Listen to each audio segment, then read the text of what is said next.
movie night with Bill and Lil.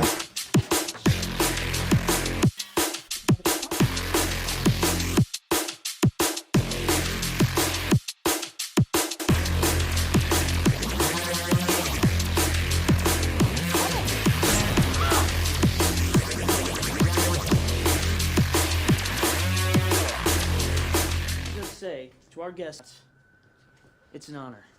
Hey everybody, welcome to the podcast, and guess who we have with us again? Rob Loves Horror, and guess what? Rob, what episode are we on? Oh, thank God it's not me this time. I think we're on episode, what is it, 12? Are you sure about that? Oh, you wish you were 12. We're so far backed up, that's not even funny. Honestly, this should be 12, but it's not because our editor room's a little backed up. What the hell do you mean it's 12? We filmed like 50 of these. And there's some of them you've forgotten. I'm just going to leave them forgotten for now. No, I'm saying that if it was coming out in order of, like, what we have in our pocket, this would be 12, so that would be right. Based on the knowledge that Rob has, that's the right answer. Is it? I'm confused. Is the "and" episode and all the other episodes? 5 minutes later. If you want to see Scream 3, come back next week. No, I swear to God, if we went through all of that for 3 for it not to be released, I quit. Y'all are a mess. It's a disaster at HQ, so we're trying to tidy things up. Anyways, I just work here. I'm excited. I'm excited for this one because guess what? I was dreading this. I was like, you know what? Let's just get this done so we can talk about 5 because I love 5. 5 is probably my second favorite of this franchise, and this one to me, I was like, oh my God. Even the beginning opening sequence, I'm like, okay, this is off to a rough start for me. But this movie's so damn fun. I had to send Rob and Lil. Look, I updated. It bumped up 3 spots. It seriously, it was dead last, and now it's mid-tier for me. That's great. That's a hallelujah. I always adored this one. I always did. There's always been issues with it, but I've always adored this one because when I came out of the theater, I was like, I need 5 immediately. That's how much I love this one. And, look how long it took us to get Scream 5. I mean, fuck cancer, right? I think that's the main reason for why. For real.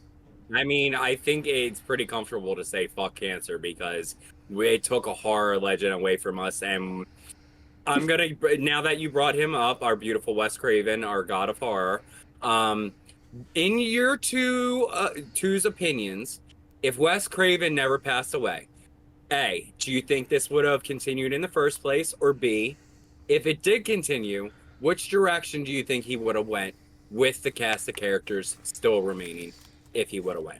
I think it would have been a planned trilogy. I think that's what it originally was, and I think Kirby's actress kind of leaked that information as she was talking about 6 in an interview. I can't. Hayden Panettiere. Yep, I can't. Yeah. I can't find that right now. I'll probably put the edit in somewhere. But anyways, I feel like the natural progression of this film would have been Dewey being a hero cop for his hometown city, his wife, and basically they're struggling throughout this movie trying to get through the worst of it to get to the better, which is a line he says in the movie. So fucking creepy. He even has the page number memorized and all. What a weirdo.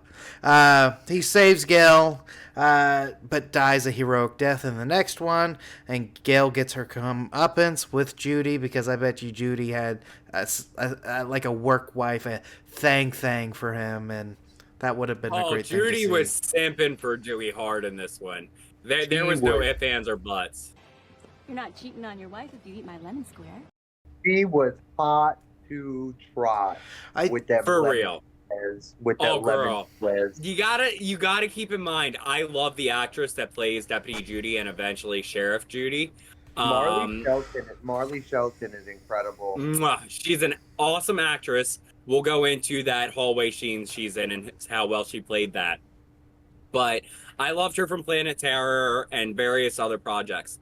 But this is the only film I've ever watched her in, and I did not like her. because she was going up against my girl Gail, and I said, "Oh no, no, no, no!" No, I love her in this. The thing is, Gail is now Gail again. The last episode we talked about is Gail doesn't feel like it's written differently. If anything, Parker Posey was more like Gail. This one, Gail got her claws back. She's out and about. She's going after Sydney's assistant. Plans on revitalizing your tarnished brand? Listen, in about 2 seconds, I'm gonna revitalize your face with my tarnished brand. I still got it. She's going after Judy, and her lines in here are epic as fuck. So, Bro, Yes. especially the. Haven't you heard the phrase? I wrote the book on this, and she slams the door behind her. that was Right in her beautiful. face. And Yes. by the way, your lemon squares taste like ass. That's so me. I like- if I was in that situation, I would have said that same thing. Dewey goes back and he's like, "Oh, they don't taste bad at all." Like, No, you gotta look at the guy's face behind them when he says this line, because he's like, "Oh boy, there's something wrong with you." Me and Lilith were cracking up because we watched it on the phone, and she goes, "Look at the guy behind." yeah, these fuckers, no invite, no nothing. It was not planned, okay? It really wasn't. I was watching another movie, and I called Lilith just to make sure what time we were recording, and we just happened to put the film on at the same time and just We didn't literally hang up did. the phone till it was over. God, no, seriously. Get a room. I'm just. You're a hot mess and a half, okay? Well, what did you think of the sequels could have been if they did make this a trilogy, Rob? Yeah, that's a good question. I honestly think that if Wes Craven was still alive, I think he would have done something like he would have made some kind of announcement. I don't think he would have continued these movies. Agreed. I mean, the man was kind of struggling. It's kind of like you know what you're doing toward the end, and especially if it's something like that. Chadwick Boseman, you know, I think he tried to wrap up his story the best way he can with Black Panther. It's just diseases, man. They fucking suck. They do. Yeah. They do. I honestly, I agree. I don't think he would have continued the franchise willingly. Just because I've read interviews and comments about him saying that the reason why it took so long for us to get a 4 is because he was waiting for a script that felt as good as the first one. And until 4 came about, he just didn't feel like it was as good as 1. You know? And this is the only Scream film that's not owned by Paramount. Yep. This is a New Line Cinema Harvey Weinstein movie. And Scream 3 was a New Line Cinema Harvey Weinstein heavy movie. Right, but Paramount has the rights to it now. Oh, okay. Other than this is the only one that Paramount wasn't heavy on. And it's funny to me because as soon as this one was released and did well, they were breathing down Wes's back for a sequel. So, you know, it was like, I think that's another reason why I think Wes wouldn't have really continued, because they wanted it immediately. And that's why they went to the series, because he just didn't want to do it at the time. I think if he were to continue, it would have been a long time before he continued it, because he would have waited for something perfect to hit his desk. That's fair. Yeah. What did you guys I think agree. about the intro to this movie? I love it. It's one of my favorites, though it's not the scariest. I'm not going to give it the scariest. I will give it one of my favorites. Although I will say that little second sequence with Anna Paquin and Kristen Bell, when they're discussing, like, she turns off the movie ends and she goes, "That was so fucking stupid." And she's like complaining. She's like, "What do you?" And Kristen said to her, she's like, "What do you mean?" She's like, "The death of horror right in front of us." She's like, "A fucking Facebook killer? Are you kidding me?" And Yeah. like, he comes back, and they're discussing the movie, and she's like, "Oh, I like the stab movies. They're scarier. There's something about a guy with a knife who just snaps." And, you know, Anna Paquin's going and going, and she's like, "You just see everything coming." And then the knife comes from Kristen Bell, and she's like, "Shut the fuck up and watch the movie." Yeah. See, Fun fact: one of my TikToks is based on that scene. I need But to. you don't see it coming. Did that surprise you? I need to make a redaction because last episode I said this is probably one of the worst opening intros of all time. I believe that this one is my least favorite intro of the Scream franchise of all time. And the main reason, because it starts off great, and then it gets alright, and then it gets like, I don't fucking care, start the fucking movie. Because the fake out after fake out, I'm like, I seriously don't fucking care about these characters. At least, I was interested, involved in everyone. I knew Cotton, I knew, so Drew Barrymore was a big eye draw, and the conversations, the pull with that. And then Scream 2 at the movie theater, of all places, that was fun. This one, I'm like, okay, fake out, because the fake outs were fucking good. The way that the ghost faces were doing, and then the Anna Paquin, like, oh shit, I didn't expect her. I was expecting a ghost face. But then they got to the girls like, you're faking. Then they're running around, and it's like, okay, I seriously don't give two shits about them. Kill them so I can see Sydney. I get it. Okay, you're talking about the last set of girls in the intro. Yeah, and the thing is if you would have just kept the first one, that's great. If you would have kept the second one and that was like not a fake out or some shit like that. Let's talk about that first set of girls, Lucy Hale and the other one. Yes. She's from Degrassi. I forget what her name is. But that opening kill where he just comes out from the kitchen. And I love the gore in this one. Like, so brutal. That's so. I have a line in here. I seriously like. There's so many great kills in this movie that like the freaking internet plebs that like. I like Scream 6 because it's so brutal, and it's like no, it's brutal throughout the franchise. Like the neck slit and the fucking knife through the head. It's like no, this movie is intense. In fact, the one scene with the girl's bedroom with blood everywhere. I was saying that to Rob. It's gorgeous. It's grotesque. I don't know how you could do that as a killer, because like there's so much blood in the body, but like her guts are hanging out, so he's just slashing at her. It looks like he played with them and it was sprinkling all in the room. It's like there's no way that could have been it. No, but I loved the I adored it. Like, I loved the way it looked, and like, it kind of worried me for Sydney throughout this film because she put herself as a suspect. For example, in that scene, she grabs the blood that's on the wall and she puts her fingerprints in the blood. After that, there's other situations she puts herself in that makes herself a suspect that in the cop's eyes, though. Thankfully, Dewey's our sheriff, and I don't think that was a Dewey idea. I think that was more of a Judy idea that Sydney might be involved with this somehow. Well, before we jump that far, is there anything else you want to say about the intro before we check out? The intro is brutal. It's perfect. I enjoy it. I enjoy it too. I don't think it's the scariest in the franchise, but I think it's effective, and it's not the weakest. What I do like is the part where those last set of girls say, oh, Stab 5 is definitely the worst because it involves time travel. And what's funny about that is the parallels to the original and 5. Like, it's just the way that the time works in that movie. It kind of makes sense. Did you pick up the 3 different parallels with the kills in this, Billy? What do you mean? From the first film? In the beginning... The way they were killing the people left and right? And that mimics the first kills?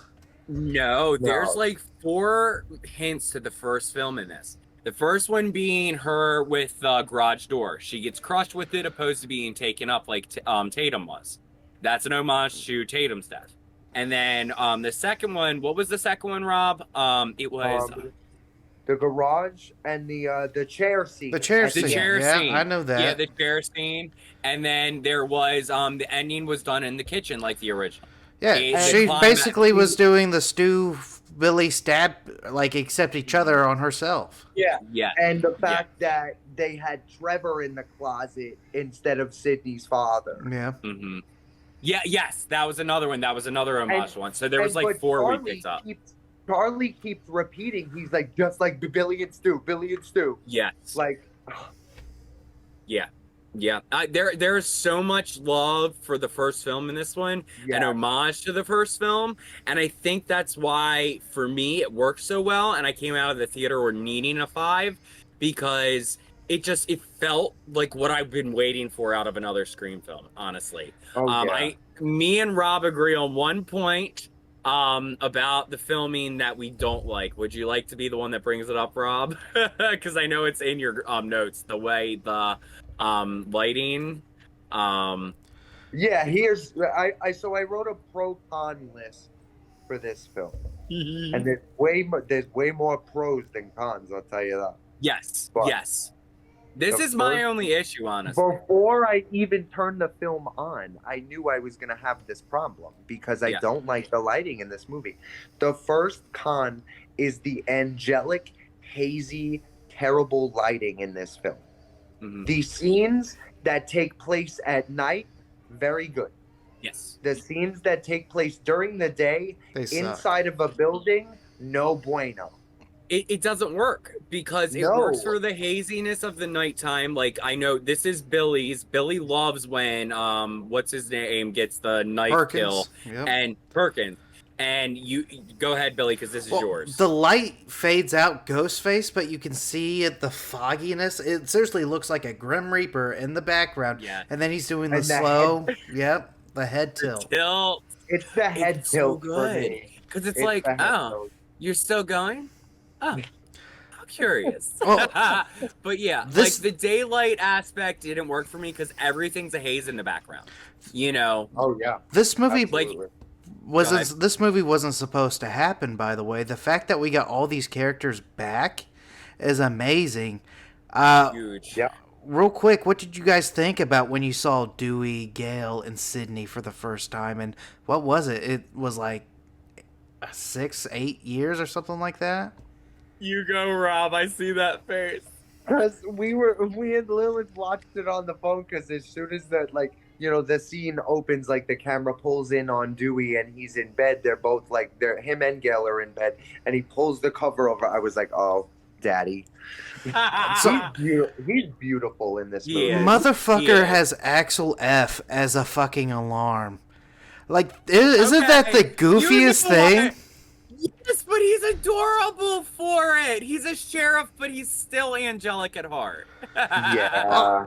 I still so he's still doofy to me, and the thing is, he's epic doofy now. He's not like, oh, I'm a badass. No, he actually has purpose in this movie, but his line delivery, like, here's a quote: "One generation's tragedy is the next joke."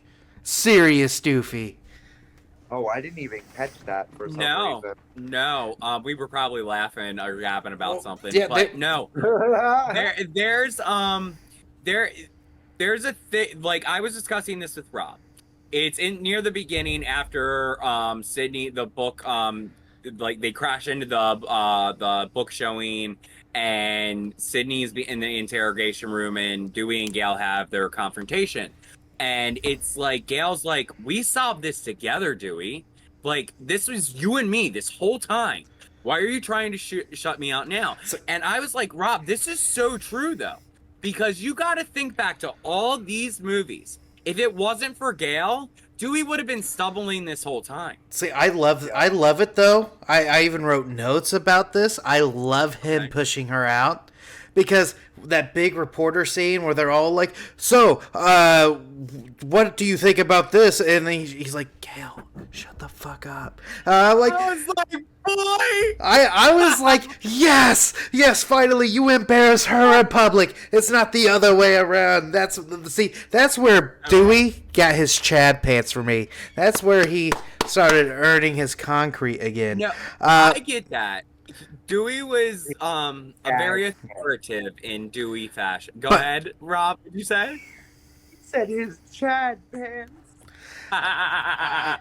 So there's a couple of extra scenes in between now and then. I really like when he goes to the book signing. By the way, if you guys didn't catch this, the extras in that scene are so fucking bad. Like, there's 3 of them standing outside the window. They're like,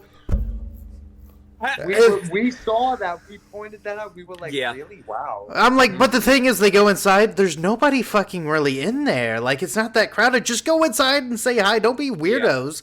Literally. But when Go ahead. when Dewey busts in, he's like, all right, everybody, this is now a police event, not a book signing event. And then he says the coordinates. His voice kind of cracks when he says the coordinates. There was a phone that we believe was taken from the scene of a crime.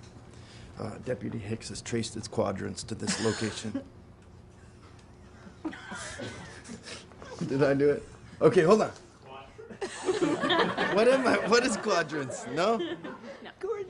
Coordinates. I'm like, oh Yeah. my god, I love it, dramatic Dewey. And then they like, okay, we're gonna trace the call. Instead of actually like figuring out what they just flip open his flip phone and call it. And one person's like, it's outside. I'm like, oh my god, this is some weird NCIS bullshit. Like that wouldn't really happen in real life. It's just played for us, and I love it. I love it to death. Well, I this mean, is, yeah. like, isn't this also the scene where they go up to the car and she's like, Dewey, it's my rental. Like, Yeah. she made it sound so like it was so important. Yeah. Yeah. My Some of the issue line is, delivery. like, this is obvious framing for Sydney so she can't leave the city. And my issue with this whole franchise is the police are stupid because I don't know why. And every single episode I'm like bitching, like, why aren't the police doing more? They finally do something, but it's like not the right thing. 24-hour surveillance with 2 police officers. It's like, no, you know that she's wanted And or you pick- needed. Take her And out you of pick the 2 stupidest mofos ever. Motherfuckers playing games. Like, they're faking deaths while there's a killer out there. Literally. God. Literally. And see, the thing is, too, it's like they are Doofy when Doofy started out, so Doofy can't get mad at that. Or Dewey. You had me saying Doofy, Billy. No, it's fine. Dewey. I think everybody at this point understands what you. No, dude. Oh like, my God. honestly. I thought you said Dookie. No, I was saying Doofy because Billy was saying Doofy. I'm done. Special Officer Doofy is now Sheriff Dewey. I'm promoting him. Way to go. Everybody round of applause for David Arquette, because he seriously steals the show in this, even though some of his lines are kind of shit. He comes to fruition in this one, you know. He really is the best of Dewey in this film. Like, he's sheriff. He got where he wanted to be in life. He got the girl, he got the job, and he's in the place he loves, you know. Though, there is a lot of tension right now in the relationship. They still love each other, Well, you know. They're still together. I love she goes to the office and she's like, why haven't I been informed? Everybody knows about it. And he's like, how do you know about it? And she's like, there's the internet. He's like, it's not public information yet. It's all over the internet. And he looks all sad and shit. I'm like, confused, doofy. I love it. Getting some. I love it too. Well, that goes into my thing that they are a team, and if it wasn't for Gail, Dewey would have never gotten to where he is today without Gail. Well, I don't think. Here's another doofy line. This is like one of the last ones he does. Done. They're like, hey, these 3 girls got a call from a weird phone number, and they're like, oh, one of them Jill's robbers, and he goes, that's Sid's cousin. Damn. Rob picked up something about that phone call, Billy. He did? That I never. Yes. Remember Jill's reaction when he. Yeah. So when she gets the phone call in the car, when she goes, I'm hanging up, and she puts the phone down, she fucking smirks, little she bitch. smiles. I wrote down moments when you can tell that it's her. No, she was. And go ahead, Billy. She wasn't hiding it at all. No, because there was another one. This is the very beginning, like when after the first kill, the phones go off. She is the only one that does not have a cell phone that is turned on. So I don't know if you guys could have guessed this one or not, but when I went and seen this in theaters, I was like, okay, I think it might be her, but I thought it was Trevor as well, her boyfriend, like a Bonnie and Clyde situation. I thought it was Trevor and the sheriff. deputy, or I'm sorry, not the sheriff, the Deputy Well, Hicks. I thought it was those were my two ones that I thought. You got three major red herrings in this movie. Yes. You have Robbie, Trevor, and Sheriff Judy. Agreed. Or Deputy Judy, sorry. So, yes. Yeah. We're so used to Sheriff Judy now. Also, mind you, I seen this. This is 2011. I was 13 when I went and seen this movie. So, I didn't get to see this in the theater. This was my first Scream movie in the theater, and I adored every second. I've never seen a Scream film in the theater. Rob, if 7 comes out, if we have to freaking put a GoFundMe up for your damn tickets, we're getting you there, okay? I'll donate 25 cents to that. I'm just kidding. My thing is that, like, nobody knows theater etiquette anymore. And that was proven with 6 with me. Go ahead, Rob. I was proven with Megan with me. I went and saw Megan, and somebody decided to bring their infant child in there. That happened to me with one of the Saw films. I'm like, lady, she literally brought 4 toddlers to see this film, and it was Saw 3.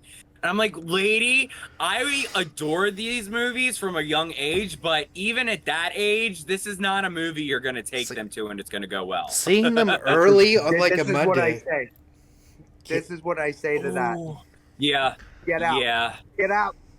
110%. Are we comfortable with going into the interrogation at the beginning with Jill and her 2 friends, Kirby, and I'm Little Miss Victoria's Secret model, as Rob and I like to call her? Oh, yeah. No, she's whatever her name is. She's sitting in the back of that car when she gets that phone call, looking like Giselle Bundchen just got off the runway. Like, so true, though. It's like who in high school? Who in high school? Give Olivia some damn respect. She died a hero's death. She didn't even get a phone call when he was in that closet. No, true. That. Hold on a second. I think that's her cross to bear, not mine.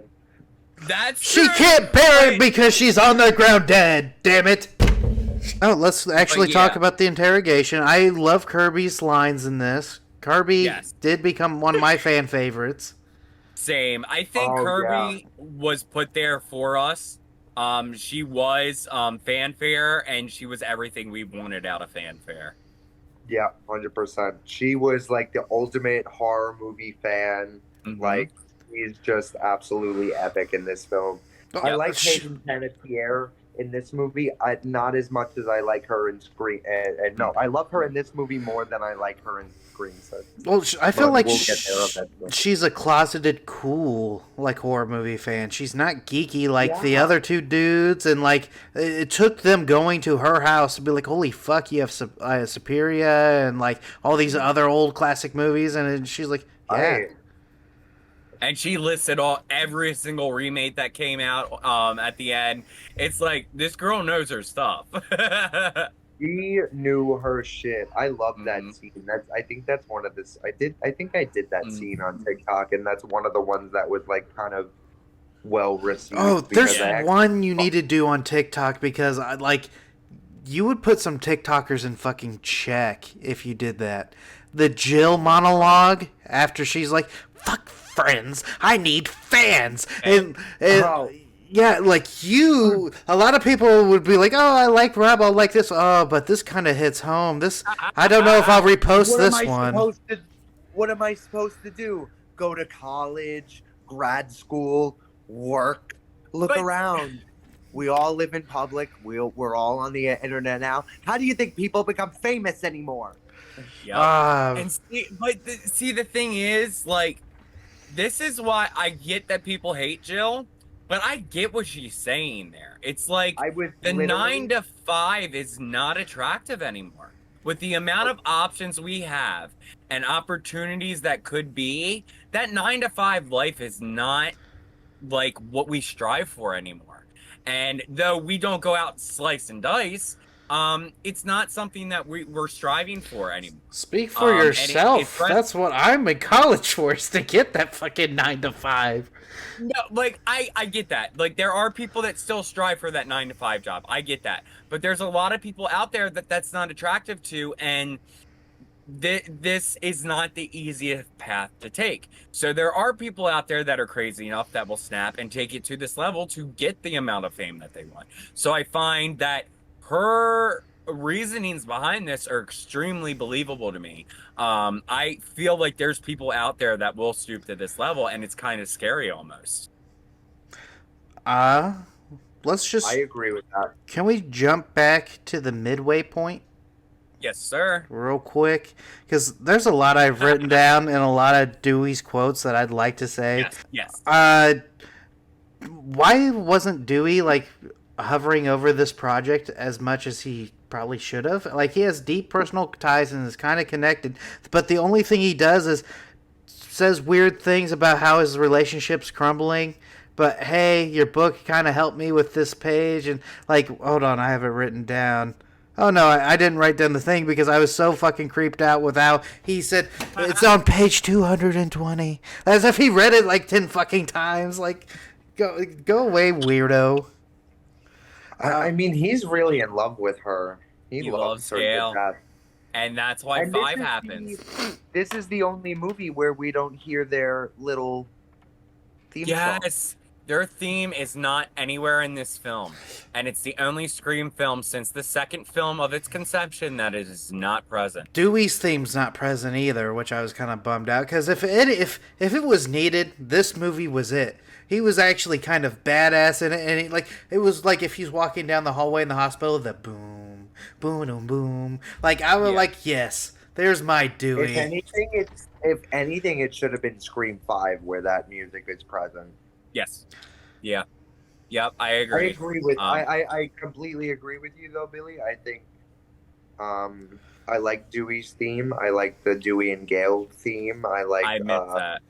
The Trouble in Woodsboro. Like, this is the only one too. I don't think we get the Trouble in Woodsboro with the bells and all of that. I think it was go ahead, Billy. I was gonna say, where's the red right hand? I don't remember this being in the movie. That's the only thing now, rewatching this a couple times. It's literally a lot of the stuff isn't there, and I think it was legal battles. That sucks. Because I think because even though Paramount had a little bit to do with this, it was more of a New Line Cinema production opposed to a Paramount production. And I feel like that was heavily shown in the angelic lighting, the way it was filmed. Some of the shadows in the lighting that were never in the previous films. It's just the music's different, though it's still the same feel. It's still a Scream film. There's aspects, even though there's so many parts that are like homages to the first, there's so many things that aren't there that are in even 5 and 6 that we didn't get in this one. And it makes me feel that they just weren't able to get it, because I don't feel like Wes Craven would have excluded that on purpose. Mm-mm. I agree. So we hinted at Judy's scene in the hallway. Do you think we talked about that to Liberty? No, because that's a good scene. Because that's kind of where we're at, because she just gets done with Dewey. She goes to check on her cousin, and then she's walking out, and then fucking Judy and the shadows. Yeah. Deputy Judy being a little Miss Creep, this just goes into her acting, how creepy, and like the tone of voice she has, and like the look on her face, even in the shadows. It's just so good, because you're like, holy crap, like, I think she's the killer right now. It's her eyes. Like, her eyes are so wide. And I just hear Loomis, there's nothing behind those eyes, just pure evil. And she's just staring at it. I'm like, man, that's creepy as hell. It's true, though. The tone of voice that she's using is absolutely, like, unsettling. 100%. She killed that scene. I think even you see the terror in Sydney's face because she's unsure, and that's why she runs later in the film, because she's not unsure about Hicks this whole time. Because we find that Hicks was connected to Sydney, and she went to school with Sydney. She was in the same play. It's like almost everybody in the freaking world in this was connected to Sydney in high school at one point in time. Honestly, yeah. Because I swear Amanda or one of the actresses in the last movie was like, hey, I remember you from high school, like, or college. They went to some school with her, and they went on to become an actress while she went on to do, what was it, a call center for, like, therapy people, trauma patients. It was Crisis Center for Battered Women. Yes. I'm happy she finally wrote that damn book instead. I always called that too. I'm like, if they ever do a Scream 4, she's gonna write a book about what happened to herself. And Yep. Well, Sam's mom was there because she had to get banged up by Billy because Billy couldn't do it after he died, right? So they went to high school together. Everybody seems to be so connected, killer-wise and victim-wise, to how this franchise is going. Oh yeah. Definitely, because me and Rob were discussing, Tara and Sam went to Woodsboro High, and they both went to that school. And Sam was in school with why do I always forget Hayden Panettiere's name? Kirby. Sam and Kirby were together in school. So like when Kirby was a senior, Sam was a freshman. So go ahead. I would have loved a water fountain scene because I don't know if it's the same high school they filmed at, but just to get them kind of like mimicking Sydney and her friends in high school, that would have been a fun thing to see. That would have been a nice shot. I do want to point out that Jill also plastered all over her room, or her and Kirby's room. Yes. Horror movie posters. American Werewolf in London. What was the poster in Kirby's room? People Under the Stairs was People one. Under the Stairs, yep. And then there was, what was the other one? There's another classic. I forget the name. I'm so sorry. But there was another classic. They're watching Shaun of the Dead. Yep. I have that there. That's a great homage. Well, I said, fuck this movie for putting in a better movie that I'd much rather be watching right now. How dare you? Don't even. Now, this was early in the movie. This was before it hit all the right beats for me. But I was still somewhat dreading this, and I'm like, man, Shaun of the Dead is so good. I will point out, too, the phone technology in this movie. Why is Kirby the only person with an iPhone? Yeah, I noticed that. So, iPhone, if you guys know, iPhone rules. Lilith pointed this out to me, that she's the richest out of all of them. She is, and that's why so it's more likely that she would have the iPhone. Everybody else literally has a flip phone. Well, if everybody had an iPhone, you could identify the killer easier. Do you know how? iPhone won't let anybody that would be the killer or a bad guy or a villain to have an iPhone. So if you watch, what was it, Knives Out with Chris Evans and all them? Most of them have. I love that film. Most of them have iPhones. The people that don't are the killers, which is the nurse and Chris Evans and shit. Oh my god! I didn't even notice that. So you can start watching movies now, and if it's a murder mystery and they're all using Apple tech, the people that aren't using Apple tech are the bad guys. Why is that though? Apple doesn't want their products to be seen with villainy. So that's in contract. If you use our Apple products, you can't use it for that. Give me a fucking break. No, it's now a cheat code. You guys unlocked a cheat code to horror movies and murder mysteries and all that. I kind of don't want to know this. You're welcome. I'm never going to be able to see a murder mystery again. No, now I'm just going to be like... Does she have an iPhone? Do they have an iPhone? No, seriously, that's how I fucking do murder mysteries now. Well, what does an Android mean? Android doesn't have that policy. Like, I think a Bond villain had an Android or a Samsung or some shit.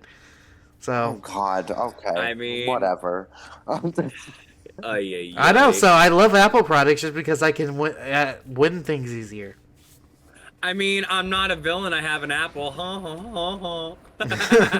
Rob, murderer. He has an Apple. I have an iPhone. You fuck. We're on the same. Damn it. We're on the same group He was trying. We're on the same damn group text. Though apparently Billy doesn't have his phone updated to where I can edit my messages. No, because I deleted a message and you still got it. No, it's hilarious. She'll edit 5 or 6 times. I have like 6 or 7 messages, and she fucks up the same word every fucking time. I'm like, okay. It's the nails. Have you seen these? Have you seen these? I try. It's autocorrect. Okay, now you say that, but every single time I have my receipts too. Damn, auto correct. It is. It is. Because I type with my fingers and I think it's right, and then autocorrect changes it to something else. And I'm like, I could have sworn I just typed that correctly. You gotta turn that damn autocorrect off. I know. I switched doc to autocorrect to Fox, so now I don't have an issue with that.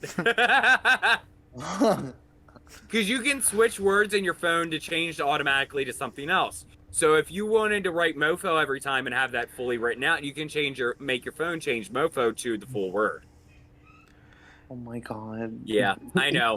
The laziness of the world. You don't even have to type your words out now. She's the only one with an iPhone in this movie. Yes, she is. Which was surprising to me. It was surprising. Jill has some kind of Android. She does. Yes. I think that's probably worth going back and rewatching if you guys have time, seeing who has iPhones and who doesn't. Well, yep. And in the scene where they're watching Shaun of the Dead, and he says, Ghostface says, well, I didn't say I was in your closet, and he kills Olivia.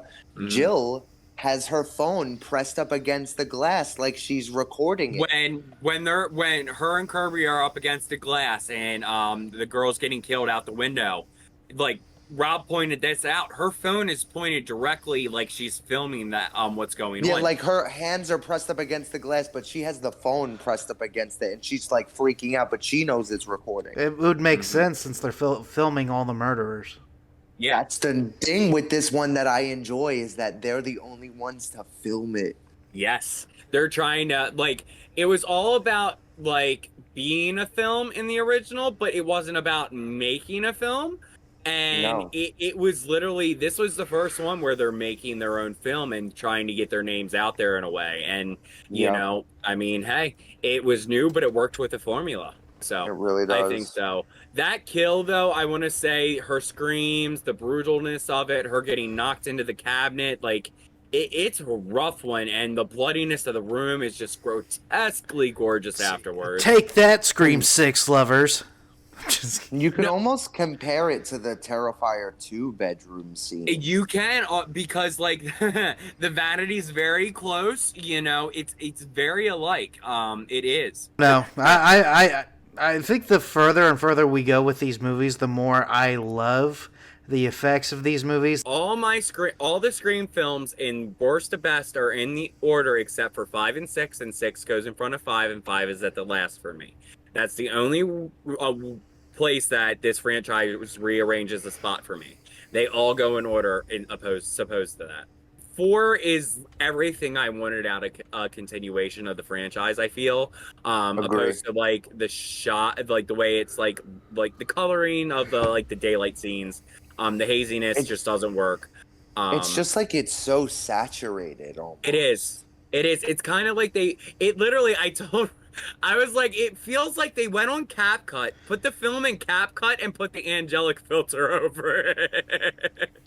Because it's like, it feels like it's trying to cover up something. Like a flaw or something. And like, if they would have kept with this, it might have made sense, but they didn't. Because after this, they went back to the original filming formula. What do you guys think about Stabathon? Love it. I wish there was one. If we were local and we lived in the same town, we would do this. There's plenty. If you guys were here, there's plenty of abandoned farmhouses here, okay? We could do this every year. I mean, I wish the Stab movies were real. Same. I was told that there's 40 minutes of the Robert Rodriguez film shot. And they keep showing them so they showed it a lot in Scream 2. This movie showed the beginning of Scream 2, but the thing is they're different shots. Somebody actually sat down and broke down shot for shot where things were like the same and different. And so they're holding on to the film scenes, and I just want a little bit released. Andrew Horror is the one that made me realize this, because I didn't know this until he posted a video about it. But did you know Wes Craven is the one that actually directed those stab scenes? Yeah. It wasn't Robert Rodriguez like originally thought, like in the film. It was because Robert Rodriguez was brought in to write Scream 2, or I'm sorry, not write, direct Scream 2 when they weren't sure if they could get Wes Craven. And when they got Wes Craven asked Rodriguez if he could use his name for the stab movies, and he said yes. And that's why he picked his name, because they almost brought him in to direct the second film. Yep. It's all Wes Craven. It's always been Wes Craven. Do you know who's in the crowd of the Stabathons? He likes to make cameos in these movies all the time. No. One thing I do want to point out that me and Lil noticed, there's a couple that's dressed up like Dewey and Gale. And The it is first so couple cute. that walks in, it's so cute. Stu Macher, a.k.a. Matthew Lillard, is in the crowd, and you can hear his voice screaming, yeah. Excuse me? Mm-hmm. What? I need to rewatch this because I need to find him. I don't think you can actually see him. They said that he was in the front row while it was filming. Okay. Oh. So I was looking for Okay. him too. I was seeing if it was the guy who stand up and was pointing his fingers like that. The thing is it's just a shadow background. I can't really see his face. I can't pinpoint Okay. who's who. I just know that they had Matthew Lillard at the Stabathon. That's cool. That's really cool. Oh, we missed that one scene where they're in the Sydney and Jill are in the kitchen. Oh, yes. Okay, Lilith pointed this out to me. I was looking at the phone, and she goes, Rob. She goes, she's going to have to go to the bathroom after that because she's goes in the fridge and she takes out a cheese stick and an entire jug of chocolate milk. Not a glass, nothing. What sick fuck eats chocolate milk and a cheese stick? Ghost fucking face. That's There how we you can go. tell she's ghost face right there. 100%. That's Because it. only a serial killer would eat a that. cheese stick and drink chocolate milk, you sick fucking bitch. Well, I like how, true. like, the backhanded comments they give each other, too. For real, Like- she's so disrespectful. That and the aunt was like, nobody asked me about my scars. And they're like, Yeah. physical ones, Mom. I'm like, oh my God. She means knife scars, Mom. The fact that she kills her own mother for this. Can we... Fucking bitch. Like, how sick and twisted do you have to She be? would have to hit the right vein to get that one stab, like, to actually do something. Like, look at Kirby. Look at everybody else in this franchise. Fuck it. This whole franchise. There's no way that, I will say Aunt Karen, because I don't know her name, gets that little boop through the, like, mailbox hole, and then she's out for the count. Yeah. Right through the mail slot, like, delivery, how you doing? Yeah. It's effective, though. Like, that knife shing, when she gets pulled off that knife, it's just... Can we mention the knife shings are still present in this, which I adore? That's a highlight of this franchise for me. But what is not present, Lilith? The sparkles on the Ghostface robe. Okay, the glitter's there, but it doesn't sparkle. I was about to because say... the way they lit it. The way It's they lit because it... of this stupid angelic lighting and the haziness Literally. ruins it. It does. It does. there's the glitter's there, but it doesn't glitter. Well, there's It's like... few scenes that it actually glitters. There was a lot of scenes at the very beginning. I'm like, man, Rob must love this, especially the garage scene. He's glittery. That one, it was there. Yeah, It was like, there in the scene. It was like in one scene when I think when Robbie gets attacked. Yeah, It's like over, yeah. like you could see the Yeah. the side of it, Mhm. but it wasn't present as much as it is in the other Yeah. films. I noticed that. I noticed it in a lot of shots, but it wasn't like... It was there, but it wasn't like glitter. It was just like flat. And I think it was the lighting. Deduct a star, no glitter. No, but see, the thing is, that's a big deal. Because the only reason Ghostface's cloak is black is because the glitter was present. That was the deciding point with Wes Craven of choosing that cloak, was that it had glitter in it. So Right, if there's because ever yeah, go ahead. Because what's funny is that if you buy that Halloween costume, it doesn't glitter. It's black, whatever like material that is. It doesn't shimmer, and it doesn't even look like the Ghostface robe. I wouldn't mind them doing an actual black robe. You know why? How do you be fucking stealthy with fucking glitter? They just shine your phone light at you, and oh my god, there he is! He was in the shadows. Not like. Well, how do you remain stealthy with a white fucking mask that comes down to here? Back turn and shadows. They shine a light. They're like, okay, it's just the darkness. They keep going. If you're fucking glittering like Edward on Twilight, there's shit going on. I got you. Hold on. I got This you. is. I didn't mean to do a Twilight because of the last fucking episode we did. Oh God, Billy, no, stop it! Look at this. I guess I'm gonna have to add some more. I'll find it. He literally brought up Twilight last night. The costume design in this movie is good, though. Yes. I think, I love how we say costume when they're literally wearing clothes. Like, yeah, like they're up in Renaissance gear still. No, it's literally just clothes, and we still call it a costume. But I think I really liked Gail back in her full throttle in this one. I like her tension between Deputy Hicks. I think that was what she needed to really put gasoline back in her car, essentially, to where she's a machine, and she needed that to get her herself back. Because in the beginning, you see her struggling; she doesn't know what to write about, and she's coming back to her own again, and she's finding Gail, and I like that. Dewey's at his best; I love that. Sydney's thriving until this happens, which is gorgeous. So we have our franchise characters living their best life essentially up until this happens, and that's nice to see that they had some reprieve long enough to where they got to enjoy life and live their lives.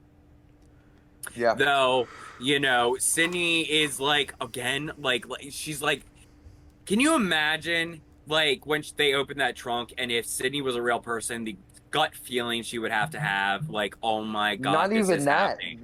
When Olivia gets killed and she walks into that room and she picks up the phone, what? Like, she's just so over it. She's not about it. And he's like, welcome home, Sydney. Glad you can stop by. Like, see, you're an I love how Ghostface laughs in this movie. Yeah. Yeah. It's a good one. It's like a sick low, like. Mm-hmm. I agree. I agree. I will say the voice in this one is fucking frightening.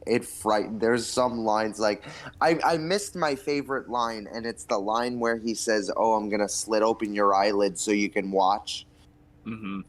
That's in this film, right? I could have sworn it's in this one, but I think we were gabbing and we didn't. We were. No. Go ahead, Billy. If you want, we can start talking about the ending and all the kills and shit. Okay, definitely want to talk about some of the kills, because that the parking garage kill I like a lot. There's a lot of tension to be had there with Sydney's assistant. I love that because it's very real in the sense that anytime we're in a parking garage like that at night, there's always that fear that somebody's walking behind you. I don't care who you are. ever since that P2 movie where that girl 100%. Is stuck in the parking garage with that psycho security guard. Oh, so love good. It. Love it. Good. Yes. But that's a great moment. That's a great moment because she's like lying to him. He's like, "Oh, where are you?" Blah blah blah. And she's like, "Oh, I'm in the hospital." And like she accidentally hits the wrong button on her keys, and the alarm goes off. And he's like, because it sounds to me like you're in a parking garage." Mm-hmm. Yeah, and like the highlight, I think, to me is like the ankle scene where you see the shot from under the car and you see her ankles. because I don't know which. It was Pet Cemetery that got me with the ankle with the pencil, and ever since, when I see an ankle in a shot like that, I feel like there's going to be a slice, and I'm a little girl with ankles. I felt like she deserved this. Like, she went after 100%. our girl Gail, 100%. and then she was being a bitch to Sydney. She was literally like celebrating the fact that 2 girls had just been killed. She was like on the phone with like her editor or whoever. She's like, yeah, 2 girls butchered. Fuck me. Wow. You sick excited. bitch. So yeah, it was a good moment. It was a kill that we were all excited about, I think. And like that shot when after she gets out of the car and she's running towards the door and the handle breaks off. That shot when it shoots back to Ghostface running towards her, like, terrifying. That got me so bad, and it's something we both about screamed on the phone. We went literally. It's something about them running towards the camera, and it's not an unexpected shot. It's just he has the fucking knife up, like ooh. He does that multiple times, and I think this is probably the best Ghostface I've seen, like chasing. Oh, there's a great chases. I think I want to bring this up before it's over that I feel like the gore in this film is one of the best in the franchise. I feel this one is like, if not, I want to say this is the heaviest gore in the franchise, though it is arguable with the ending of 5 that the way Richie is killed, that kind of went kind of hardcore. Not to bring up a hard spot for you, Rob. But no. Wait, hard spot? I love Richie, but he's getting father's bulge. I love Richie, but he fully deserved to die. He fully deserved it. He did. But yeah, I love the gore in this one from the beginning I love the gushing of the wounds. Because a lot of them, like when you have a wound, it's bloody, but it's not gushing. Every single wound that's had in this film, from the beginning to the end, there is gushing blood from that wound. And as a gorehound, I appreciate every ounce of blood that they put into this because it helps make the film for me. Yeah, I mean, I think one of my favorites is the cops in that are sitting by the curb that are absolutely useless, played by Adrian Brody and Anthony Tompkins. Is that his name? Yes, I believe so. Yeah, I mean, love them. I love them too, but they were like, I was saying to Lil on the phone, I was like, why are the cops always stupid? Like, yeah. I love that scene, especially he can't see, he got it in the brain, he's like spazzing and like trying to fight at the same time. I was like, wow, this is amazing. And then he goes, fuck you, Bruce Willis. I'm like, that's where I was lost. I was like, this was. I was thinking this is probably top tier. If I'm ranking all the kills, this is number 1. And then he said that. I'm like, okay, you're probably B tier now. Well, doesn't other dude get it to the back of the head, or he gets his throat slashed? I think he gets it to the back of the head, or no. But Ghostface is running at him. I like that scene right there because he's like, "Ha, you fucking got me!" Like you guys are idiots. Yep. Because it was the one cop pulling a prank on the other cop, and that's how they got in the shit situation. If they weren't fucking around, they would have saw Ghostface right there. There would have been no issue. But they were fucking around, and we know better than that. And, you know, that's one of my favorite kills, that head kill. And the fact that he's blind after this from his own blood or wherever he got stabbed. And he's, like, swinging. And he's, like, Ghostface, as you said, Billy, back there kind of blending in. And you see his outline of his face going, like, oh, how curious, I stabbed you in the brain and you're still going kind of thing. And he's like, and it's the fuck Bruce Willis line, and he collapses. But it's so vicious, and it's shot so well. It's just, I love it, and it's super Wes Craven. Because I really don't think this film has too much comic relief other than Gale's lines. And Kirby. Yeah, Kirby's a little bit of one, and then we have Gale and the deputy. You got the dude who plays Robbie. He's kind of like a haha. Yeah. I enjoy his kill, too. I love that one. Comic reliefs, but I love it when it's well timed. I hate Marvel comic reliefs where it's like the worst possible time, and that felt like a Marvel comic relief moment. Which one? Well, weren't they referring Fuck you, Bruce to Willis. like Die Hard? Oh. Weren't They were referring talking to Die about Hard? that movie earlier, and that's why he said You got stabbed in the fucking brain. Do you have time to say that? If anything, you're gonna sound half stupid. Like, no. He should have just. It would. I think it would have been more effective if he just like instantly Collapsed. died from that. Yeah. Yes. I mean, Tenfold. I wonder. Question that I'll have now: was that an ad lib that Wes Craven enjoyed? Knowing Wes Craven loves ad libs, especially from Jamie Kennedy, because 2 is a crap ton of ad libs from Jamie Kennedy. So could he have ad libbed that? 100%. If you know him and you see him in like Transformers, Me, Myself, Irene, everything this guy says is quick-witted, and I think that could have been a definite ad lib. We didn't even talk about Sydney's Jean-Claude Van Damme kick when she goes to try and save Olivia. Rob's favorite part. Rob's favorite part. Would you like to discuss that part, Rob? Do you remember Billy in the first episode that we did, and you said, you know, I was talking about how they have that struggle on the floor, and that's the moment where she said, "Oh, I have to be brave," and like, you know, you said, "Yeah," and then in Scream 4, she becomes Jean-Claude Van Damme, yeah. But like, it only happens that one point in the movie. It's that karate kick. Well, she does it. She does it a few more times in this movie. They're running upstairs. Do you know how many times she kicked Ghostface in the fucking leg, and he flies backwards? She like braces herself on the stairs and then like kicks him with the front. That was a pretty normal. I feel like a normal person would do that, but no normal person is gonna take both hands and go like this and put them. It was a legit karate chop. Yep. It was like something you would see in the Karate Kid. It was a mess. Okay, it was a fucking mess. See, out of all the kills that I feel relatable to, like Goggles, I forget Rory McCulkin's like best friend. Yes, Robbie Mercer. His character name is Robbie Mercer. The one that carries around the camera because he's like drinking. Robbie Mercer here with Hall Pass.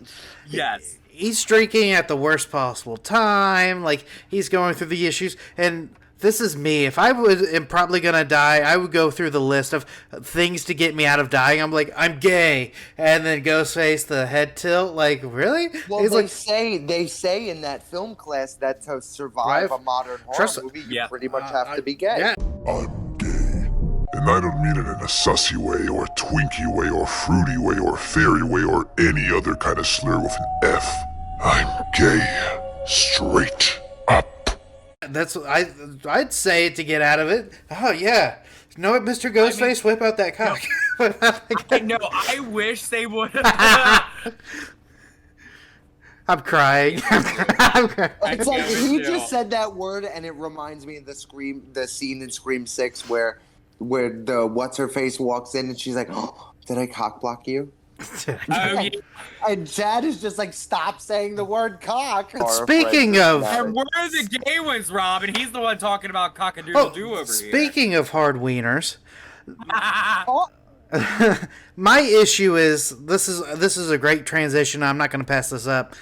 Where we'll talk about her like jibber jabber with Ghostface, but when Kirby goes to save Rory. Okay. The power of boners is not going to let you stab that woman. She just went out there. She looks the way she does. You know what? Whatever Jill's offering, that's completely off the table now. This woman loves you. This woman is like, if we survive tonight, I'm taking your virginity. Because there's no way Rory has gotten anywhere in life. So Kirby has one of the best phone calls in the franchise. Hands down. Halloween, Texas Chainsaw, Dawn of the Dead, The Hills Have Eyes, Amityville Horror, Last House on the Left, Friday the 13th, and A Nightmare on Elm Street, My Bloody Valentine, When a Stranger Calls, Prom Night, Black Christmas, House of Wax, The Fog, Piranha. It's one of those, right? Right? Kirby has a great phone call. Because he asks her multiple questions, and one of them is, what is the movie that started the slasher craze? Halloween, Last House on the Left, Texas Chainsaw, or Psycho? And she says Psycho, and he goes, none of the above. It's Peeping Tom from 1960, first movie to put the audience in the killer's POV, which is absolutely true. Yes. It's not great. But he asked, go ahead. Win or lose, don't play the game. That's my issue. Don't answer the phone. First rule of surviving a stab movie. Yep, 100%. But this rule is not known to us in 1, 2, 3. So, or 4. It's not, we don't hear that rule until 5. Yeah, it took all that to figure out that rule. That's crazy. What makes me just a tiny bit mad is that he asked her the question. She goes, please just ask me one more question because she got it wrong, and so she wants another chance. And he says, name the remake of the groundbreaking horror movie in which the villain. And she cuts him off, and she starts going with that whole list. And she says, Halloween, Texas Chainsaw, Amityville Horror, Last House on the Left, Friday the 13th, Piranha, Black Christmas, The Fog, Prom Night, Dawn of the Dead, When a Stranger Calls, House of Wax, and The Hills Have Eyes. She goes all of which had remakes at the time. 2 of them, off the top of my head, were Wes Craven films, Last House and Hills Have Eyes. They were remakes of his films. Yes, Last House and Hills Have Eyes got a remake. Hills Have Eyes actually got a sequel. Should Kirby stay alive? Was her multiple stabs justifiable to keeping her alive? Well, he stabs her in the same spot twice. Yeah. In the same spot twice and then another one. And she is moving when the camera cuts away. Yeah. And Wes Craven stated, I think it was a year or 2 after this film came out, that he said, well, people were asking him, like, is she still alive? Like, we never got to find out what happened to her. Well, she was bleeding out. Like, it took Dewey 4 fucking ever, because Sydney called while they were on the roof and was, like, running around and shit. It took... Right, but she got stabbed on the left side of the stomach. There's nothing over there. No, but you do have blood, and when blood bleeds out, you are fucked. Okay. You're absolutely right. I will give them this. I only know this because of another horror movie. And it's about 2 serial killers, and he was teaching his girlfriend how to kill properly. And she stabs a girl in the stomach, and he said, no, you're an idiot. You don't do that. All they're going to do there is sit there, be in pain, and bleed. Because you bleed out very slowly and painfully from the stomach. So it's one of the most painful deaths you can have, but it's also one of the most slow deaths you can have. Because you bleed slowly when you get stabbed in the stomach. It's not a fast death. It's just an extremely painful death. From what I understand from another film. And that's why it makes me mad that they don't tell us, like, anything about her. They don't say that she's dead. They don't say that she's in the ICU. They don't say anything. No, but for some reason, your cousin, Sydney, she's doing fine. She's actually going to make a full... That's the only person that they report on. They fucking skip Kirby if they even transported her or shit like that. Mm-hmm. Yeah, they don't even talk about, like, Robbie getting killed. They don't talk about, like, any of them. I think they were keeping Kirby in the back pocket just in case because they knew she was going to be a fan favorite. See, but my issue is there's so many other deaths that got way less of a incident, and people try to reprove those deaths, and we kind of had an argument last one. Stu Macher getting a fatback TV. That's going to come back up again in 6 because they bring it up again in 6, whether Stu is dead or not because the TV killing him, blah, blah, blah, blah.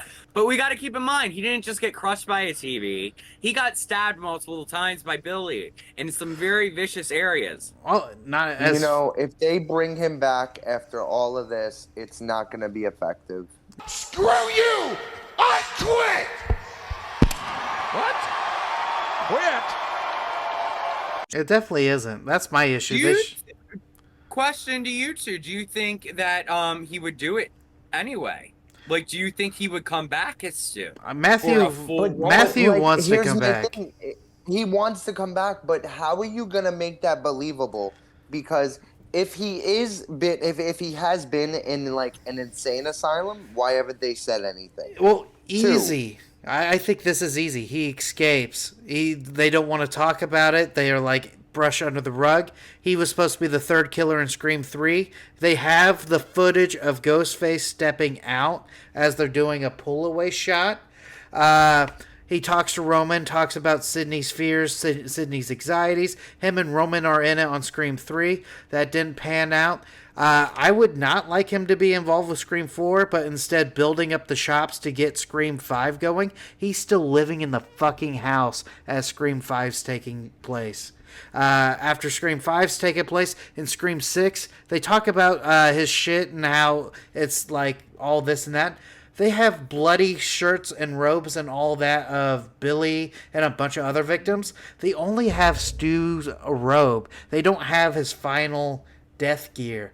So there is conspiracies and ways of how he's underlining this. Oh, he tricks Richie and what's her name to actually do it. He's one of the big 4chaners. He's trying to build a cult and community of ghost faces. I don't. Oh God, it's possible, but it's hard to pull off. I think if they still have footage, I think if they do it, it's not going to be believable, and I'm not gonna. That'll be the only Scream movie I don't like. Hold on, fucking believable, fucking printers printing out while power's out, fucking getting stabbed in the chest by 2 ghost faces multiple times. And not die. Bring this up. This printer makes Billy so bitter. Oh, it lives in my mind rent free. It's the vein of his existence. We're not talking about Chad yet. And if you want to talk believable, this isn't the franchise. But we're talking about a horror movie. If you're watching a movie to be believable, don't watch a horror film. True. That is a very true argument. But this is where Scream is better than most franchises. Most franchises, the killer comes back every movie. This one is a killer that could possibly happen in real life. Anybody can go get a ghost face mask and garb and go around and start stabbing people. That's what makes this film so fucking epic. Take the believability away from this franchise. That's where you're going to see those movies toward the bottom of my list. Right. All right, well, see, that's the thing. Like, there's no supernatural aspect to any of these films. It is simply a person going crazy in the natural process. There is nothing out of the realm of believability when it comes to the intentions of any of these killers, you know? Absolutely and not. The coolest thing about the Scream franchise is that every killer is a surprise to an extent. There's never a killer that you pick up like completely and say, oh, that's it, I'm over it. It's always a mystery. And I love that about this franchise, that even if we have ideas or red herrings or we're sure that that's the killer, well, there's still something about us that doesn't know. And I love Scream for that, because it is true and full a murder mystery within a horror film, and I love that. I love finding out what's going on with the cast of characters we have. I love exploring the inner story of it all instead of just being there and getting the kills in our faces. And some of the best movies, horror movies, are about believability. Oh, this Scream film isn't the highest on my ranking. Mm-hmm. It's 4 for me. It's a good one. It won me over, especially the killer reveal, the monologue. It's very well acted. Rory's betrayal, and then Rory's death. Out of all the deaths that were believable, the way he was like breathing and was like spazzing out, I was like, oh shit. They took like funny ass haha slasher kills to, oh my god, that kind of looked legitimate. And Jill is insane. Jill is insane. She literally shoots her boyfriend in the dick. She does. And she's kicking him on the floor. Like, Sydney's like, stop. She's like, what is wrong with you? Like, seriously. And she's another one that we get to see take off the mask. Yes. I love that reveal. Hello, So Sydney. good. Surprised. I love everything she does. Like stabbing her shoulder to throwing herself onto the coffee table. Dude, when she takes his hand and she grabs her hair and literally pulls a chunk out of it. Me and her were on the phone at the same time and literally went, oof. Like, we did. It's so badass. The first time, even now, it like affects me, but the first time I saw this in theater, when she did that to herself, I was like, girl, what is wrong? I was like, and it like kept going. I'm like, what is wrong with you? Oh, it's the nails on the face for me, and But the only thing that's not believable about that scene to me is like she's rubbing the gun with that towel and she only rubs it on one side. Like the cops could just turn it over and find you. Oh, look. Well, not to mention, like, why was he shot in the dick? I would think that would be the first question. Because he cheated on her. Well, she's trying to get her fingerprints off it, though. So, like, See, that's the thing. They're gonna do something. Why would she shoot him in the dick if she wanted to stay anonymous? Because that would be the first place she would have shot him. People at school knows that like he cheated. They're like maybe like so she's setting up flaws in her alibi is what I'm trying to say. Right. Yeah. I got you. Well, because she betrays Charlie and she goes, because what the world wants is a soul survivor. Yep. She's a I knew sick that was bitch. going to happen, though. I knew she was going to betray him. So I was like, those two together, I'm sorry, honey, but I don't see it. Like, Didn't not make saying, sense. like, it's just like, well, these characters did not mesh. And they were not meant for each other, clearly. No, He and was, Charlie like, has a crush on Kirby. right.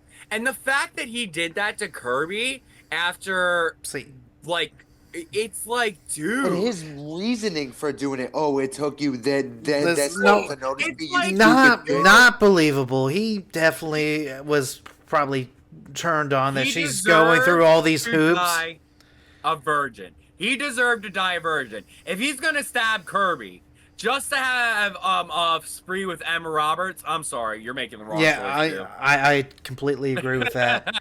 Another flaw in Jill's big event is going to the hospital, and she gets up out of her bed to go and murder Cindy and her. What would be the way she's gonna do it? Like, there's no way to do it and then make yourself look like you're an innocent victim. Right, because there isn't. And even she Sydney gets out says of, and that. she rips that IV out of her. Oh my god. God, I can't do IVs in real life, and when she rips that IV, I'm like, girl, how? That's just pure crazy right there. And I love it when Gail realizes it before Dewey, because this is the most believable line that Dewey has ever delivered in a screen film thus far. Shit! Which one? And then he sprints. I'm like, yep, that's my Dewey. I love it. I love it. I love it too. It's our Dewey. He's a dodo, but we love him for it, okay? Like, that's why we love Dewey. He's an innocent in a serious position, and he's always been our little innocent, okay? And okay, the pea pan Dewey. Like, when he gets hit with that pea pan, I was what? The pea pan. What? The bedpan. Yeah. Yeah. I call it a pea pan. He gets hit with it. I'm like, you know what? That's probably a better way of going out in a hospital. I can't think of any better way of going out. Me and Lil were saying that this is the only movie where he comes out unscathed, really. Yeah, like if that's the worst he gets in, that's literally the worst he gets in this film, and this is the only film he doesn't get stabbed. Literally. Like, he got out the easiest out of anybody in this film. It was his time to shine, baby. Well, that is true. I didn't realize he did not get stabbed. Only film that he never got injured other than with the metal basin. That's the only time he got injured in this film. Rob might be sick of us.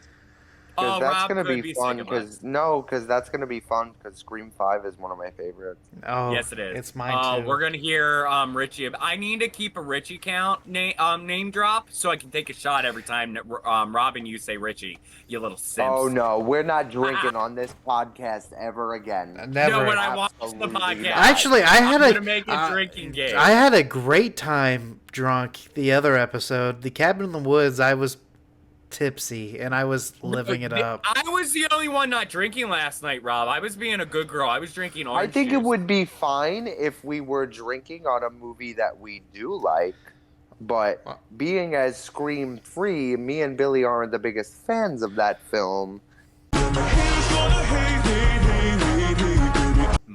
Yeah, that was really rough. See, this is what I think's gonna happen with 5 with me. Because it's my least favorite in the franchise, and I feel like you guys are gonna really love it, and I'm gonna be more on the full aspect because it's my least favorite. I'm kind of hoping you have what I had for this movie, like some uplifting epiphany. It's possible because 5 is the one that I have watched least in the whole entire franchise, I think, other than 6 because I just got a hold of it again. And like when it comes down to it. I'll probably. It's the one that I've watched the most, other than 6. What is everybody's rating of this film? Out of like 1 to 10 or 1 to 5, however you guys rate it. It went from 3 to 4 this time around.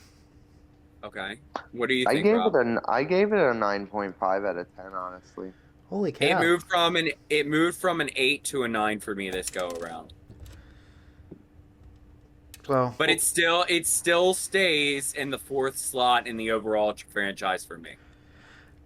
It bumped up. It's now beating out Scream 3, which this was at the very bottom, ladies and gentlemen. One of my TikToks can tell you that for sure. That surprises me, though, because, like, the first time I saw this, it had me pumped for the franchise again.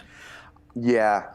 What was it about it that you didn't, like off the bat the first time? Do you remember? I think it's the environment, the way that everybody's acting, the hoity-toity of the OG actors compared to these new actors that are... the chemistry I did not believe. The only one that I felt was really trying to be part of the friend group was Kirby, and Trevor was a little bit annoying. I just... the vibe wasn't well, he's there. He's almost like Billy. Yeah. He feels like great value, Billy, except like he's That's what I think so too. That's what I was saying. Like when we were on the phone, I was like, "Stop trying to be Billy. You ain't Billy." Well, I literally said that. For me, he is Publix. He is not Publix. He is Walmart brand Billy. Dollar Tree Billy.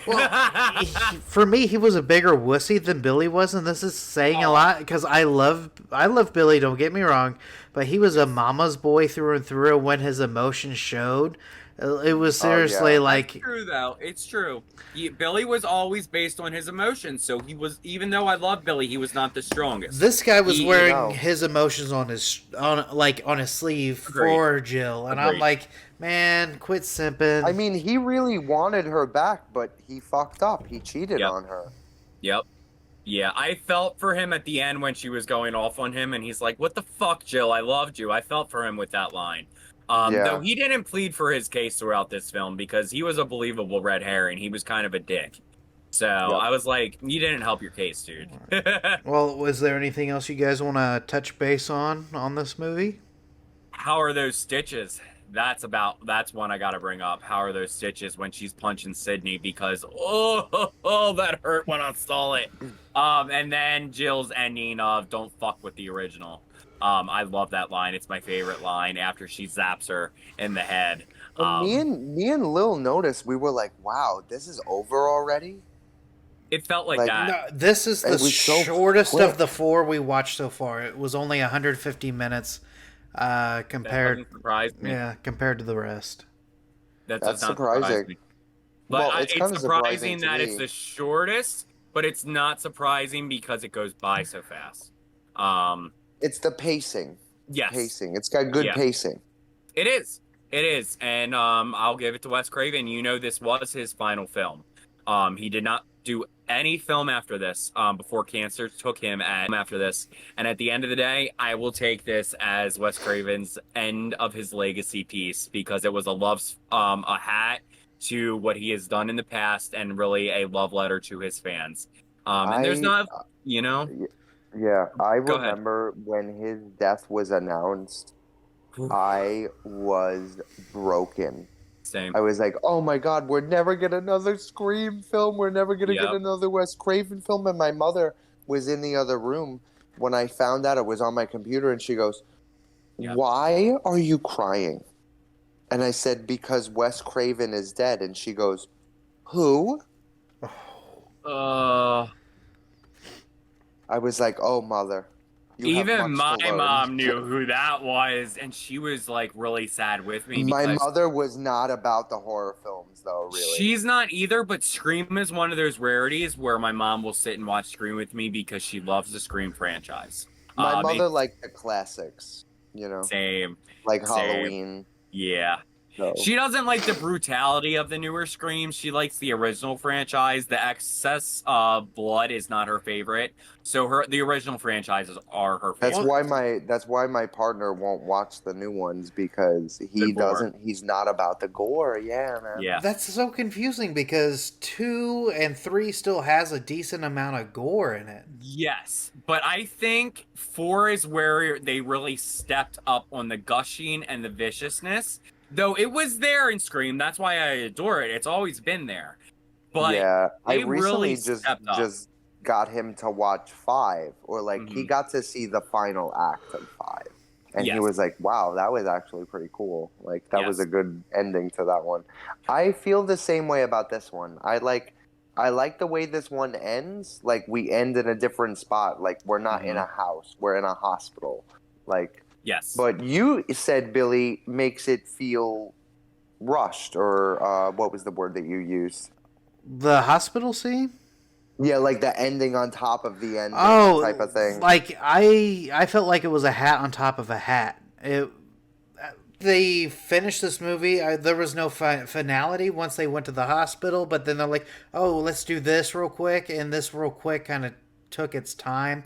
I do like Hobbs jumping into, or Judy taking, like almost taking a bullet for Gail, but the thing is then they end it and well, they end it, and I'm like, I feel like I had a better ending and a better capper with the original trilogy. Like this movie is a great last movie for Wes, but it's like it kind of undid to redo where we were. I feel like this kind of was a love letter to the franchise almost for him, and I think that's why our main franchise characters kept mainly unscathed, in the sense of nobody died, because he loved them, they loved him. The only reason they were there was because of him. Everybody's first question about this film is Wes involved? Is Wes involved? Is Wes involved? And that was the only reason they came back. And I think that I think they might have struggled here or there with some legal battles and some budget issues. But at the end of the day, you know, I enjoy with what we got. I really do. I enjoyed this one. As a moviegoer, turning off your brain and watching a movie, I love doing. Scream franchise, I definitely have to do that with most of the movies.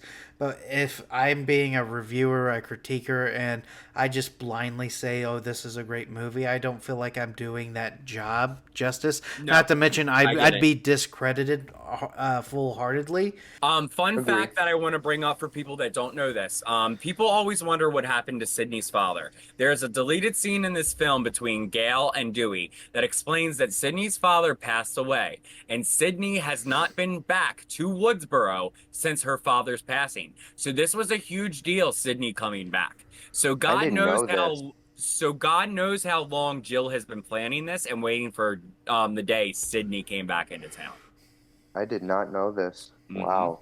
I don't know. I like it even more now that I rewatched it with a friend, you know, and we really like were spitting back and forth between the whole thing, because like even like the aspects that are kind of laughable, they're enjoyably laughable. They're like, I will say a fun little thing to do when you're watching this film again for like the 10th time. Look at the background characters and their reactions. Like when Sydney sees Gail and they're hugging, the blonde in the back's like, "Oh, I don't want to be around for this one."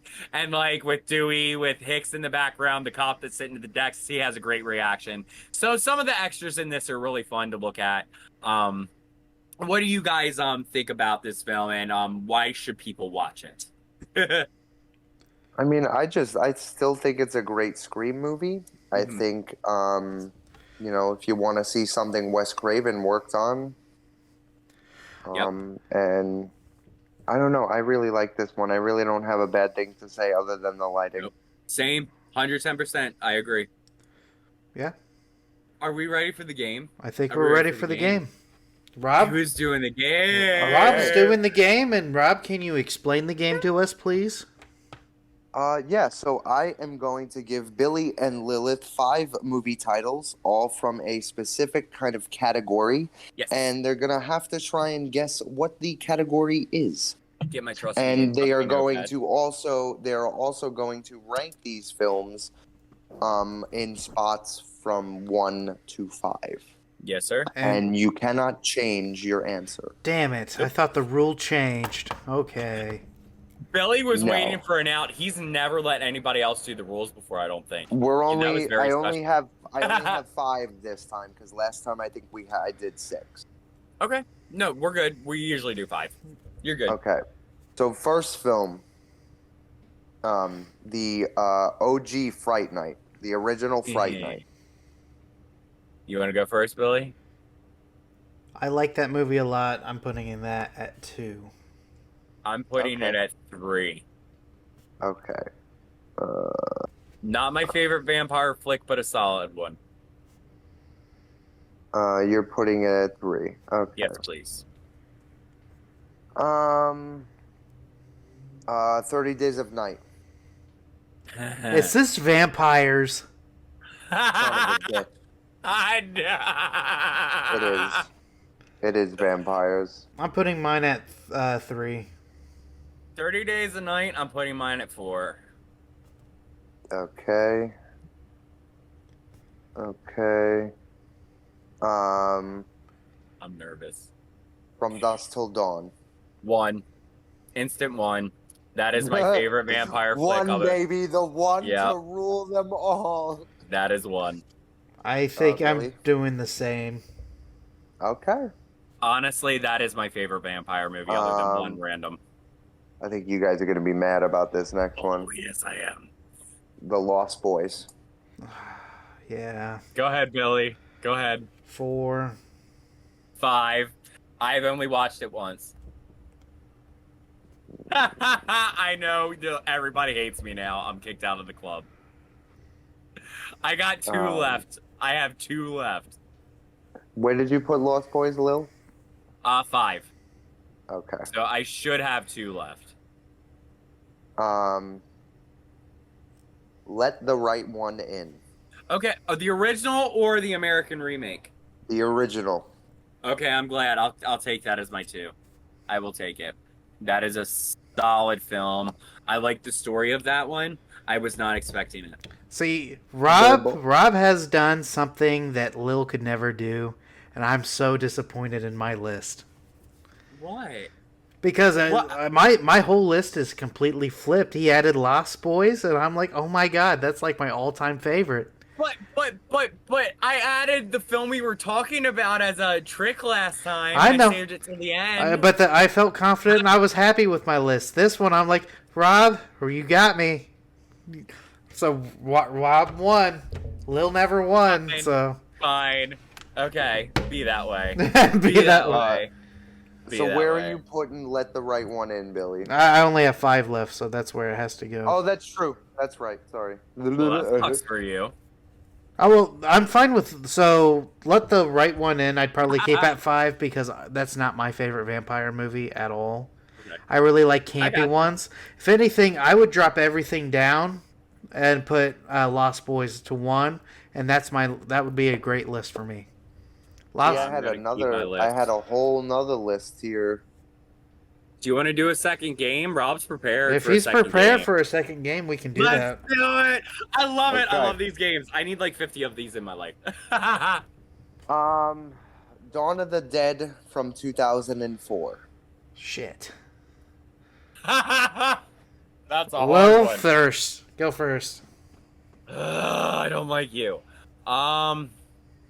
I want to say 2, but I feel like 3 safer. But I'm gonna put it at 2 because that is a highlight. That the whole Johnny Cash song at the beginning like gave me anxiety as a kid. So I gotta put that at 2. I'm putting I it got true anxiety. 3. Excellent remake. 3. Mm-hmm. Okay. I'm so scared. Let's do the House of Wax remake. Okay. Okay. I will put that at 3. Okay. That's enjoyable to me. Fun fact about House of Wax. Did you know that not Paris Hilton, but the other female that's in that group was wearing platforms because the guy that was her boyfriend was so tall, she looked so short next to him, the camera angles weren't proper, so she had to wear big old like Frankenstein platforms. Yeah, I think wasn't she next to Jared Padalecki, and that's why I'm putting it at 5 is because the way they did Jared Padalecki in that. Okay. I like the They did him dirty. They did him dirty. As a Supernatural fan. That's the scene with the ankles that Lil is talking about that fucked me up. I hate that scene. Evil Dead 2013. Oh, I know where that's going for Billy. If he had 5 open, you dumbass. I know. Fuck me. I kind of want to... I don't know where this lister's going. I kind of want to put that at 1. Billy, you're going to come for me if I put that at 1. Because I only have 1, 4, and 5, and I don't feel like that's a 4 or 5, so I'm going to give that 1. This is a list of remakes, right, Rob? Fuck, man. Fuck you, Billy. Honestly, I feel confident with my remake list because there's nothing but uphill. I'm believing, I'm hoping. So, yeah, I'm putting it at 4. Okay. Texas Chainsaw 2003 with Jessica Biel. 5! Instant 5. Thank you. I know, you think that movie is too pretty. It's too goddamn pretty for a Texas film. Excellent I performances. don't see how. It looks like a Barbie movie compared to a Texas movie. Come on. It's going 1. Where did you put House of Wax, Billy? I put that 5. Okay, House of Wax. Okay. I mean, I find it enjoyable. It's just I was like very disappointed for it to be a remake of one of my favorites. Well, I mean, do you remember what you had at 2? Because I don't. I don't. Me? The first one was 2. The second one was 3. The third one was 1, and the fourth one was 5th. So you want Lil's list because I have Lil's list. What's the last? I didn't get the last movie. What's the last movie? Well, because I had to change one, so I was gonna come up with one on the fly. Oh crap! What's my list? I just wrote down the numbers. Okay, 2. I know 1 was Evil Dead. 2 was Dawn. Evil Dead, Dawn of the Dead, House of Wax, Texas Chainsaw. Yep. Yes. Okay. Yep. So we're missing 1, 2, 3, 4. Yeah. Rob Zombie's Halloween. Damn it. That would have been 1. It's a forced 4 for me, and I'm okay with that. I'm okay with this list. Yeah, I'm good. Actually, I like this list a lot. Yeah. I'm good. I like it. Yeah, that was a good one. That was a fun one. I knew Billy was going to get the theme both times. I knew it was going to happen. I had a game set up yesterday. I had to kind of rearrange it that I think you would have known all the movies, but I think there was one Billy didn't know and there's one that Jonathan didn't know. So I had to switch it up twice on you guys. I'm so excited that you guys got Mr. Mayfield Madness on here. He is so cool. He is an amazing man. He's so humble, and he was such a blast to talk films with. Yep, full of facts. One day he said he'll do a calendar, and I can't wait to buy it. He did. He said he was doing a calendar and just using his favorite movies to cover up his bits, so we can look forward to that. So oh my god, he was laying there with Cabin in the Woods. I was like, more like Wood in a Cabin right now, huh? Billy, like Rob, Billy is like flirting with Jonathan, and I'm just sitting here like I'm keeping my mouth shut. Like I'm not saying a goddamn thing. Jonathan is such a sweetheart, though. He's such a cool guy. Like he is. Besides you guys and Spooks and Ghouls and like a bunch of other people, like Movie Ginger and Shane, like Jonathan is fucking epic, and like all of you guys are epic, and I'm so happy that I met all of these people. It's an honor. On a fucking app of all places. I know. But the app is for creation, and we're all here to create something. And it's not Tinder this time. This is crazy. I love it. No, we met on Grindr, Billy, last time. Yeah. You remember, Yeah. sweetheart? Come on. I know. I mean, did you see Mr. Floppy Bottoms? What was that? Did you see Andrew's video of the Shining scene with the grinder notifications? Rob showed me Andrew's video. He's Did got you see the that, scene. Billy? He's got the scene from The Shining where Jack is hitting the axe with the door, and all of a sudden there's these grinder notifications coming through, and it says, "You up?" And it's like it just keeps getting worse and worse. I know The message it's is small, but it gets the job done, and I'm dying over here. No, I did not see that. you gotta check. You gotta check it out. It's so good. Poor Shelley Duvall's like begging for her life, and you just see these grinder notifications popping. All right. Well, I think we're at the tail end of the episode. Okay. The only reason I'm not sad is because I know Rob's coming back. If I didn't know he was coming back, I'd be sad.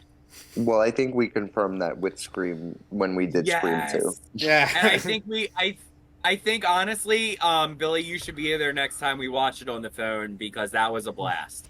Yeah. If I ever get an invite, I'll let you know. Like I said, or sorry, not like I said. Lil's like, Billy. Lil's like, Billy, you're replaceable, and I think I know who my replacement is. I never said that. Yes, you Horror did. Friends of Fanatic. Very first Horror Friends thing. of Fanatics. Nobody can replace Billy D on this podcast. I'm just gonna say it. I wish I have security. I'll probably post the first thing is. That was not the first. First thing is it was not. You're right. It was first like oh. Well, can I keep it going without you? I'm like, you're gonna replace. It was in Paddock. See, there we go. That's where we end it. See you next time.